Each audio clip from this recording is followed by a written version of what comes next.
Iran is our neighbor. Ties with Iran go a long way back. Saudi Arabia has been one of our closest friends. The reason for this trip, that we do not want a conflict between Saudi Arabia and Iran. We recognize that it's a complex issue. We recognize that. But we feel that this can be resolved through dialogue. But what should never happen is a war between Saudi Arabia and Iran, because this will not just affect this whole region. Our two brotherly countries will be affected, but this will cause poverty in the world.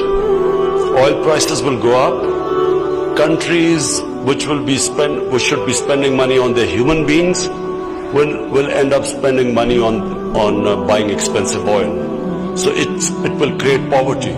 So not just from Pakistan point of view, from all developing countries' point of view, that whatever it takes, we must never allow this conflict to take place, because we know, Mr. President, there is a vested interest that wants this conflict to take place.